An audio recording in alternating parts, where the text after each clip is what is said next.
बड़ी खबर Paris Olympic से आ रही है। भारत में एक और इतिहास रचने की अब कहा जा रहा है कि कुछ ही कदम दूर भारत है। ओलंपिक में भारत का एक और पदक पक्का हुआ है और ये जो तस्वीर आप देख रहे हैं इनकी वजह से ही ये हो गया है पक्का, क्योंकि फाइनल में पहुंच गई है रेसलर विनेश फोगाट। क्यूबा की खिलाड़ी को 5-0 से उन्होंने हरा दिया है और इसके साथ ही वो जोश और जुनून जो उनके पहले मुकाबले में नजर आ रहा था, वही जोश और जुनून इस तस्वीर में भी दिख रहा है। और विनेश की परफॉर्मेंस को लेकर भारतीयों को बहुत उम्मीद थी और लगातार दुआएं चल रही थी। विनेश फोगाट ने पेरिस ओलंपिक 2024 में पदक पक्का किया है।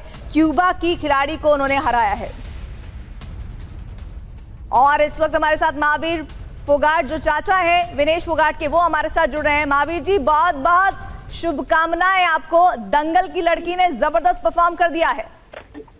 बस आप सबके जो पाए हैं, और मैं लड़की का ताऊ हूँ, गुरु भी हूँ, और जो मैंने कई साल से आस उम्मीद थी जो गोल्ड मेडल की, आज वो बेटी मेरी नजदीक पहुंच रही है गोल्ड मेडल लेकर। मेरा विश्वास है वो गोल्ड मेडल लेकर ही आएगी। और जो देश में जो 2016 ओलंपिक था, 2020 ओलंपिक था, उसमें जो हिंदुस्तान को गोल्ड मेडल की आस थी, से वो अब की बार हिंदुस्तानियों की आस को पूरा करेगी और देश का नाम रोशन करेगी। बिल्कुल, लेकिन कहते हैं कि भाई तैयारी तो बहुत लंबे वक्त से चल रही होती है, लेकिन जब मैदान पर खिलाड़ी आता है और वो परफॉर्मेंस करता है तो उसमें बहुत सारी उम्मीदें पूरे देश की जुड़ जाती है और ओलंपिक में तो खास तौर पर। महावीर जी, जब बच्ची जा रही थी तो क्या वादा करके गई थी? आप लोगों की क्या बातचीत हुई थी घर परिवार में?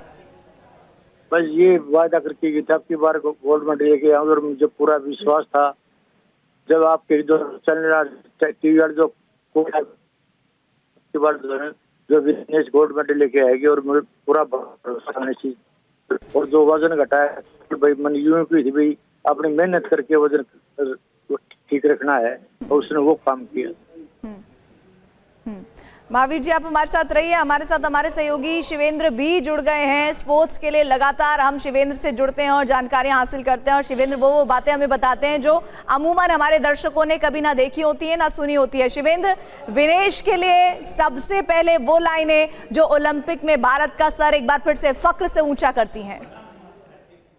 बिल्कुल, मैं तो कहता हूँ इसको ऐसे समझ के देखिए कि एक खिलाड़ी जो 4 बार की वर्ल्ड चैंपियन है, जिसने 82 मैच खेले हैं और 82 के 82 मैच जीते हैं, वो आज विनेश फोगाट के सामने आती हैं और विनेश उनको हराती हैं।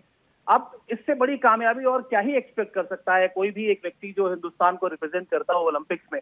मैं तो कहता हूँ आज उन्होंने मेडल पक्का कर दिया, वो एक अलग चीज है, लेकिन आप एक सेकंड के लिए सोच के देखिए, मान लेते हैं मेडल नहीं भी आ रहा होता, क्या ये उपलब्धि बहुत बड़ी नहीं है कि एक पहलवान जो 82 मैच लगातार जीता है, जो वर्ल्ड चैंपियन है, जो ओलंपिक गोल्ड मेडलिस्ट है, उसको आप हरा रहे हैं। ये कमिटमेंट दिखाता है, ये समर्पण दिखाता है, ये उस संयम को दिखाता है जो विनेश ने लगातार रखा अपने साथ। और विनेश उन पहलवानों में से हैं जिनके पास अगर आप उनके करियर में जाएंगे तो पहलवानी के जितने बड़े मुकाबले होते हैं विश्व के स्तर पर, उससे सबके मेडल्स हैं। ओलंपिक मेडल मिसिंग था, उन्होंने कहा लीजिए ये भी हम ले आते हैं, ये भी हम लाकर अपनी किटी में रखते हैं। तो एक ऐसा दिन जब भारतीय टीम इस वक्त, हॉकी टीम इस वक्त एक इतिहास रचने की कगार पर है, जर्मनी के खिलाफ मैच खेल रही है, उससे पहले अगर कोई बहुत बड़ी खबर आती है तो वो यही आती है कि विनेश फोगाट पहली भारतीय महिला पहलवान है जो अब पहलवानी के फाइनल में खेलेंगी। बता दें, देखिए भारत ने एक बार फिर से चकदे फट्टे कर दिया है। दंगल की लड़की ने वो कमाल कर दिया है जिसमें सिल्वर और मेडल, अब गोल्ड जो है वो तय होना है कौन सा है, लेकिन मेडल तो पक्का हो गया है। परिवार में जश्न है, ताऊ मिठाई खा रहे हैं, खिला रहे हैं, परिवार में जश्न है। महावीर फोगाट जी हमारे साथ जुड़े थे, सर आपका बहुत बहुत शुक्रिया। शिवेंद्र, यही सवाल, फाइनल में पहुंचकर विनेश ने इतिहास इस तरह से रचा कि वो पहली महिला बन गई है इस तरह से फाइनल में पहुंचने की, तो इस पूरी उनकी जर्नी को, इस पूरे अचीवमेंट को भारत में और दुनिया में कैसे आंका जाएगा? अब मुझे लगता है शायद कुछ चीजें समझनी पड़ेंगी। पिछला जो 1-1.25 साल का समय रहा जिसमें विनेश फोगाट मतलब राजनीतिक वजहों में हम नहीं जाते हैं अभी, लेकिन वो धरना प्रदर्शन करने पर उतरी, और जिस तरह से वहां से वो जो एक समर्पण कहते हैं किसी भी चीज के लिए, कमिटमेंट कहते हैं जिसको हम, उस कमिटमेंट के साथ जाती हैं पेरिस ओलंपिक में।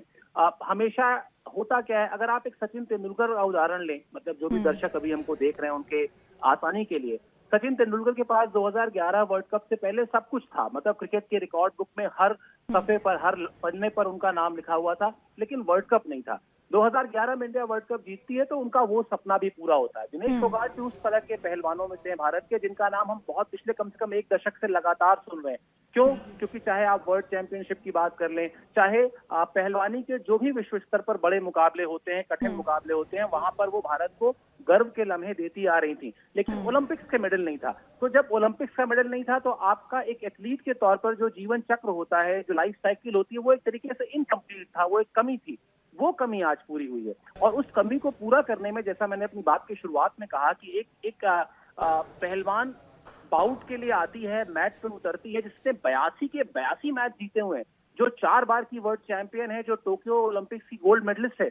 क्या वो सोच के आई थी कि विनेश फोगाट उसको हरा देंगे? शायद नहीं, लेकिन विनेश फोगाट ये सोच के आई थी कि वो उसको हरा देंगी। और शिवेंद्र, मैं आपको रोक रही हूँ, बहुत बहुत शुक्रिया। और इस पेरिस ओलंपिक में तो मुझे कहना पड़ेगा कि हमारी छोरियां क्या छोरों से कम है क्या, क्योंकि जो लिस्ट है उसमें लड़कियां आगे बढ़ती दिख रही हैं। लेकिन सबसे बड़ी बात यह है कि विनेश का ये मेडल पक्का होने के साथ ही भारत के मेडल की लिस्ट में 4 चांद लग गए हैं। देखिए 3 ब्रॉन्ज पहले से ही हैं और अब एक मेडल और आएगा, वो सिल्वर होगा, गोल्ड होगा, ये तय होना बस बाकी है।